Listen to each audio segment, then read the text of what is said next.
Bacaan pertama. Tidak akan terdengar lagi bunyi tangisan dan bunyi erang. Pembacaan dari kitab Yesaya bab 65 ayat 17 sampai dengan 21. Beginilah firman Allah. Aku menciptakan langit yang baru dan bumi yang baru. Hal-hal yang dahulu tidak akan diingat lagi dan tidak akan timbul lagi dalam hati.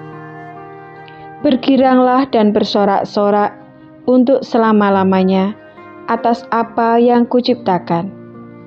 Sebab sesungguhnya aku menciptakan Yerusalem penuh sorak-sorai dan penduduknya penuh kegirangan.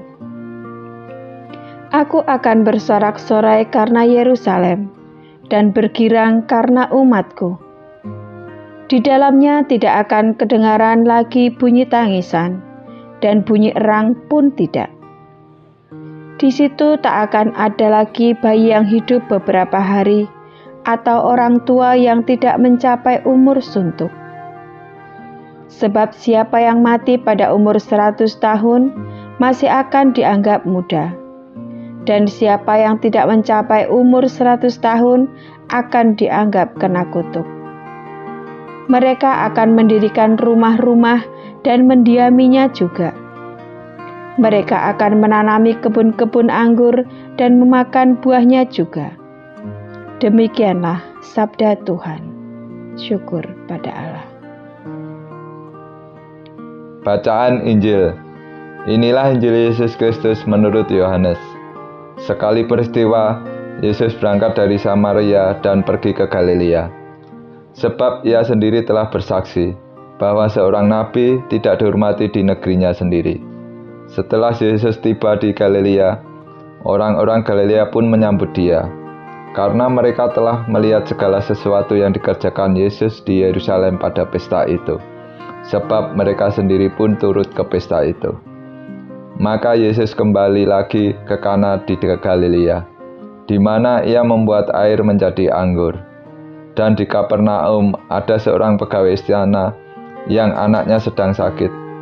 Ketika pegawai itu mendengar bahwa Yesus telah datang dari Yudea ke Galilea, pergilah ia kepadanya lalu meminta supaya Yesus datang dan menyembuhkan anaknya, sebab anaknya itu hampir mati. Maka kata Yesus kepadanya, "Jika kamu tidak melihat tanda dan mukjizat, kamu tidak percaya." Pegawai istana itu berkata kepadanya, "Tuhan, datanglah sebelum anakku mati." Kata Yesus kepadanya, "Pergilah, anakmu hidup." Orang itu percaya akan perkataan yang dikatakan Yesus kepadanya, lalu pergi. Ketika ia masih di tengah jalan, hamba-hambanya telah datang kepadanya dengan kabar bahwa anaknya hidup. Ia bertanya kepada mereka pukul berapa anak itu mulai sembuh. Jawab mereka, "Kemarin siang pukul 1 demamnya hilang." Maka teringatlah ayah itu bahwa pada saat itulah Yesus berkata kepadanya, "Anakmu hidup." Lalu ia pun percaya, ia dan seluruh keluarganya, dan itulah tanda kedua yang dibuat Yesus ketika ia pulang dari Yudea ke Galilea. Demikianlah Injil Tuhan. Terpujilah Kristus. Renungan dari buku Ziarah Batin. Dalam sejarah keselamatan, Allah menciptakan manusia untuk sebuah berkat yang besar. Allah telah menyediakan segala-galanya.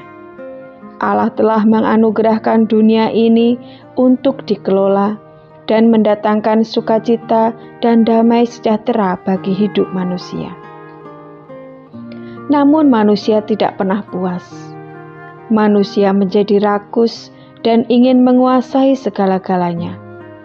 Maka yang didapatinya hanyalah kekacauan dan perselisihan. Namun Tuhan tidak tinggal diam. Ia adalah Bapa yang Maha Baik, Bapa yang selalu mengampuni dan menerima kembali anak-anaknya. Ia tetap memberikan janji yang sama seperti semula, yaitu berkat sukacita dan kesejahteraan, asal manusia mau datang dan memegang teguh perjanjian, yaitu menjadi hamba yang setia. Janji berkat dan keselamatan ini sungguh nyata dialami manusia dalam tanda-tanda kehidupan. Namun, apakah kita peka atas tanda-tanda kehadiran Allah dalam setiap peristiwa kehidupan kita? Ataukah peristiwa demi peristiwa campur tangan Allah itu berlalu begitu saja? Kita harus sadar bahwa segala anugerah kehidupan yang kita alami tidak pernah terlepas dari tangan kerahiman Bapa Allah kita. Ya Allah, bukalah mata hati kami sehingga kami menjadi manusia yang selalu melihat dan mengalami tanda-tanda kehadiran-Mu dalam setiap peristiwa hidup kami. Amin.